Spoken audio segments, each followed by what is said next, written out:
Female genital mutilation, or female genital cutting, is a procedure which has been practiced for thousands of years. This custom dates back to the Pharaonic dynasties, Victorian era in England, and has been practiced ever since to the present day. It is believed to have severe health and psychological consequences, which may result in HIV/AIDS and even death. It is a violation of human rights and is a form of child sexual and physical abuse. Around 100 to 140 million girls worldwide have been genitally mutilated. In 2007, the Foundation for Women's Health Research and Development, Forward, estimated that around 66,000 women have undergone FGM living in the United Kingdom, and 20,000 girls under the age of 16 are at risk every single year. Female genital mutilation includes all procedures which involve the partial or total removal of the external genitalia or injury to the female genital organs, whether for cultural or any other non-therapeutic reasons. There are 4 types of female genital mutilation. Type 1 includes the partial or total removal of the clitoris and the clitoral hood. Type 2 is the partial or total removal of the clitoris and the labia minora with or without excision of the labia majora. Type 3 includes the removal of the clitoris, vaginal lips, and the stitching of the vagina. For female, it has become the tradition of certain Muslim countries or certain places around the world. But it is not a heavenly order. According to all the researches and studies, shows that it's a type of punishment for the girls who go through this type of operations. And Allah sent His messengers and His deen as a mercy. And I don't think this can be justified. And there is no base where people who are doing this can say we are doing because there is a heavenly order from any heavenly books or heavenly orders from Adam alayhi salam to Sayyidina Rasulullah, said mercy for all mankind, Sayyidina Muhammad sallallahu alaihi wasallam. And we have to be very clear about doing certain things and trying to say this is a religious order or commandment from the Quran, from the Sunnah. If there is no base, we shouldn't do something, and especially if that thing we're doing is harmful. We shouldn't give a cover to ourselves to say, oh, this is a blessed deed or action. If we do, we're getting reward, because there is no base on that. I was interested in female genital mutilation because at the Whittington, a number of practicing communities, women who are actually affected by female genital mutilation, normally come to give birth at our hospital. It could have been maybe 12 years ago I first encountered female genital mutilation, and I was unhappy about the care one particular woman received. And therefore I felt the need to investigate further, do my research, and try and implement a clinic that would benefit women that are affected. That clinic was set up in year 2000, which means it's 11 years now. And it was done because there were no mechanisms in place for those women. A lot of our women, at least 98% of the women affected, are from the Somali community. The other 2% are from communities like Eritrea, the Sudan, Ethiopia, Nigeria, the Gambia, and Mali. So they are the women that I have seen so far. Even though I've had the procedure done at a hospital with general anesthesia and everything, they said it was extremely painful. I mean, if you need to pass water, it will be painful, and you cannot walk, do anything. It's just, and then you're still too young even, to think about them and, put into perspective and think what's happening. It's basically, and then even, you have to take good care not to walk too fast, or, even when you're sleeping, you can't sleep properly. Basically, it's really a painful situation to be in. Is often carried out in unsanitary and so potentially dangerous conditions.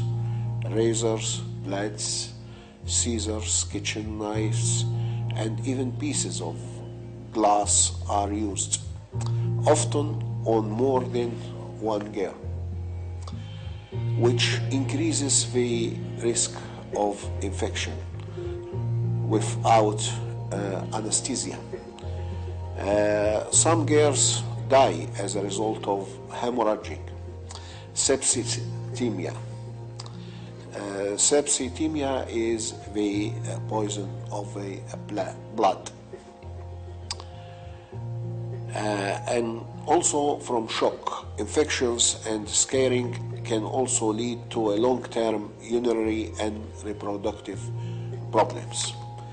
And more than this is the spread of HIV and AIDS, hepatitis, and other infectious diseases. Especially in certain countries who have even no means of doing it in the ways like they do in hospitals in other countries, it is so much caused pain, and so it's a type of punishment which may affect these young girls through their lives. And what they're doing, if they think they're doing some good deed, they're doing sinning, because they harming and bringing harm to the body.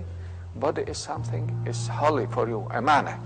You should keep this trust, this amana from Allah, and not harm in any way. And if we are harming in the name of Allah, this is a bigger sin than if you are doing just in the name of tradition. Certain people, they have their tradition. They can keep their traditions if they are happy with them. But they shouldn't give cover to themselves through the religion. And this is what's happening nowadays. Even people, when they try to commit some big, like acts of harming others in the name of Allah, in the name of Islam, they try to give justification through the Holy Quran or through the Sunnah of Rasulullah. How can you bring harm to somebody in the name of Quran or the name of Rasulullah, who is mercy for all creations? From my point of view, FGM is a criminal offense and violation of right committed against women's humanity. And to be honest, the anatomical damage by this practice, unfortunately, is irreversible. I do think that all healthcare professionals need to know about this practice, because we live in a culture that's very diverse, where communities are migrating from all parts of the world. And we know with migration, communities take with them their cultural practices. Therefore, if they're living in an area in which there's a hospital and they will need to access those services, all health professionals need to know what are the cultural practices of communities in order to ask the correct question to identify women and girls that may actually have had circumcision done or are at risk of circumcision. So I do believe all healthcare professionals need to be aware. I am an activist in Bethel Eritrean Church. I'm a member of the church, and I try to raise the awareness of the community as well in different issues, not only on FGM. It doesn't have anything to do with Christian values, with religious values in fact, but it's a culture and a custom. It has been developed like a culture in the society because somebody has practiced it and the other people have been influenced. And its main purpose is just to protect the child or the woman when she grows up from going to different men, so that this can calm her down, but it has been very disastrous when they grow up. Female Genital Mutilation Act 2003. This procedure is illegal in the UK as a form of child abuse and neglect of human rights through the Children's Act 1989 and Female Genital Mutilation Act 2003. And consequences of practicing this acts 14 years imprisonment and a fine. This act makes it illegal to practice female genital mutilation in the UK. It also makes it illegal to take girls who are British nationals or permanent residents of the UK abroad for female genital mutilation, whether or not it is lawful in that country. It makes it illegal to aid, abet, counsel, or procure the carrying out of female genital mutilation abroad. On the baked desert plains, screaming out my mother's name, while the elders held me down and I struggled to get off the ground. Looking up, I saw an old woman with a blade. "Don't come near me," I yelled. She put my legs apart, cutting my womanhood out, blood pouring, quenching the dry desert sand. As I was crippled with pain, hate and resentment filled my heart. The same question remained: why did you do this to me, Mother?